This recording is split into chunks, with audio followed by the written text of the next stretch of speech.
Route 66, Route 66. We'll drive around the classic cars, pick up chicks and biker bars. It doesn't matter where we are, as long as we're on Route 66, Route 66. All right, I'm Insane Sam here, and I'm about to guide you through the 7th day of your 10-day Route 66 party tour. You're going to go from Gallup, New Mexico to Williams, Arizona, and Williams is my favorite Route 66 town. As always, before we get going, let's be sure you got good directions so you don't get lost. Go to route66mc.com, go to the right-hand column on the home screen and find Get Directions. Put Gallup in the Leaving From box and Williams in the Headed To box. Click on Get Directions and turn-by-turn directions between those two towns is going to pop up.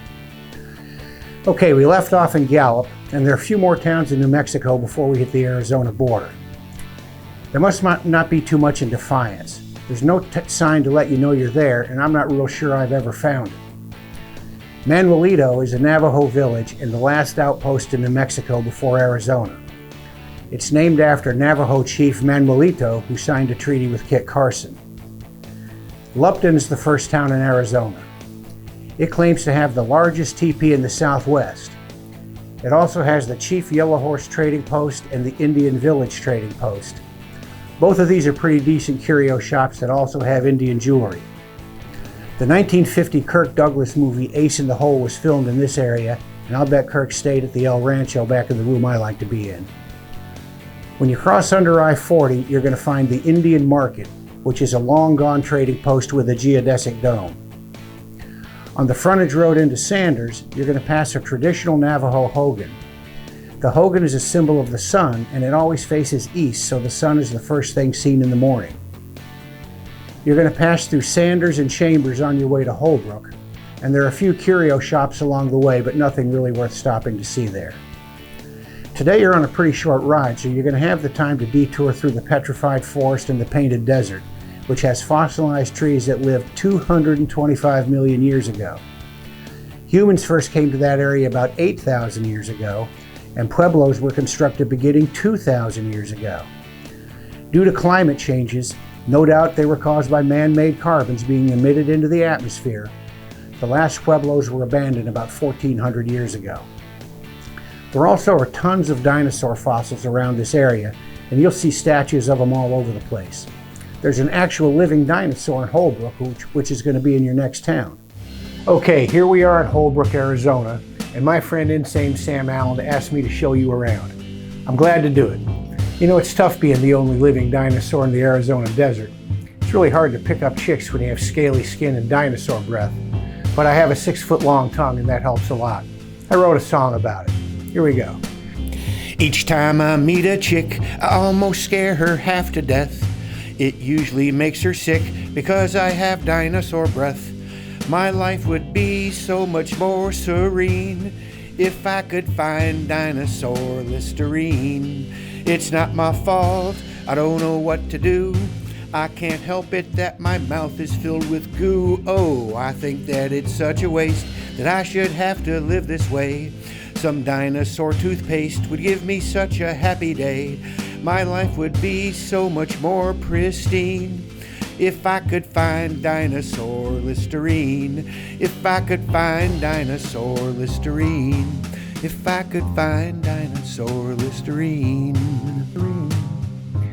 Anyway, let's check out Holbrook. Holbrook has one of the 2 remaining Wigwam Motels. There are originally 7 of them. The other remaining wigwams in Rialto, California. Each teepee is its own individual room, and the surrounding motor court has a bunch of antique cars there. The Winner's Circle Bar is the big biker spot. Try the Empty Pockets Saloon and the Mesa's Grill Sports Bar.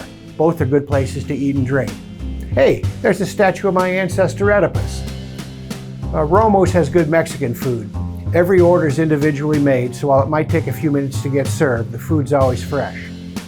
Across the street from Romo's is Joe and Aggies, which has been a Holbrook staple for years. If you want a good steak, go to Peter Luger's in New York City. But if you're in Holbrook, hit Butterfield Steak House. It's one of the best restaurants in town. There's a 1950s Dairy Queen with a vintage sign. Unfortunately, it's modern on the inside. Holbrook was the home of the Whiting Brothers chain of service stations. It was founded in 1926 by Eddie, Art, Ralph, and Ernest Whiting. The first station was in Holbrook, but they quickly expanded to Winslow and Flagstaff, and at its peak there were over 100 outlets with over 40 of them on Route 66. So that's Holbrook. Have a good time on the rest of your trip. Insane Sam's going to meet you over in Joseph City to take you out the rest of the day. I really hope you'll visit me again, and if you come across any dinosaur chicks, send them my way. I was on this part of I-40 a few years ago riding in and out of some light rain, and without some warning it started to rain so hard I couldn't see. This has happened to me before. Riding blind at 80 miles an hour on an interstate highway is really precarious. You know you got to slow down quickly, but you also know if you slow down too quickly you might become a bug on the bumper of an 18-wheeler. The goal is to get to the shoulder as quickly as you can, but that's a problem when it's raining so hard you can't even see the shoulder. I was lucky. I found the shoulder and started to pull over, but I hit it hot. The bike got very squirrely in the rear end, but when I stopped I was still upright. There was nothing to do but wait for the rain to slow down enough so I could get back on the road safely. The storm lasted only a few minutes and soon I was back on I-40. In Joseph City, there's a small building with a Route 66 sign with a local map featuring Betty Boop and a Harley-Davidson shield. It used to be a boutique, and although this place is really maintained, it's now closed. They want you to pay money into a box if you take a picture of the place. One pill makes you larger and one pill makes you small. And the ones that mother gives you don't do anything at all. Go ask Alice when she's 10 feet tall.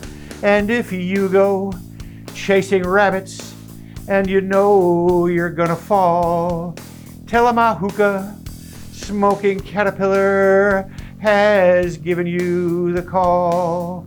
Call Alice when she was just small. Okay, next stop is the Jackrabbit Trading Post. It was opened in 1949 as a snake farm and later was turned into the Jackrabbit. It advertises with giant billboards but nothing but a silhouette of a giant rabbit on there. When you get to the trading post, you'll find one of those billboards with "Here it is" printed beside it.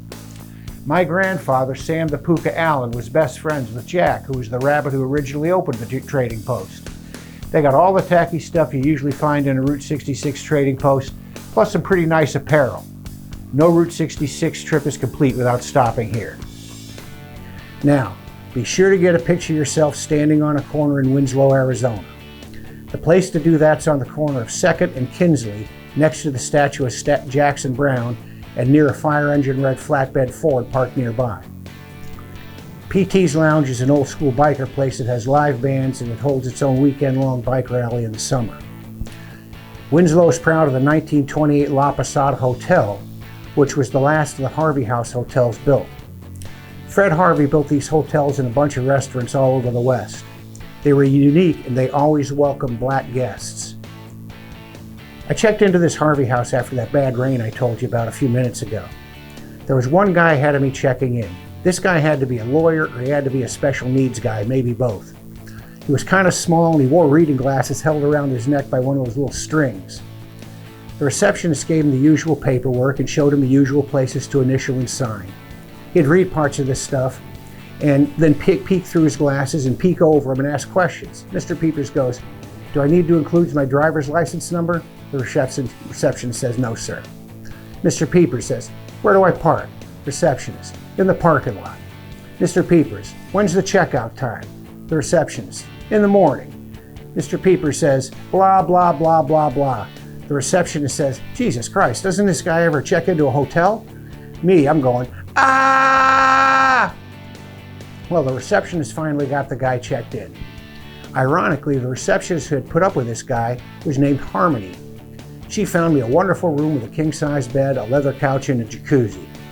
The hotel had a great bar, and although you couldn't eat at it, I decided to go there rather than sitting on a corner. The bartender was kind of obsequious, but he was a pretty good guy. 2 beers and a Knob Creek and soda later, I was in bed and asleep. So this is the end of the first leg of your ride from Gallup to Williams. But before going to the next video, please hit the subscribe button so you can get notifications of when I post new videos and other useful information you might otherwise miss. Also, if you leave your comments on this video, I'll do my best to respond to all of them. Insane Sam out.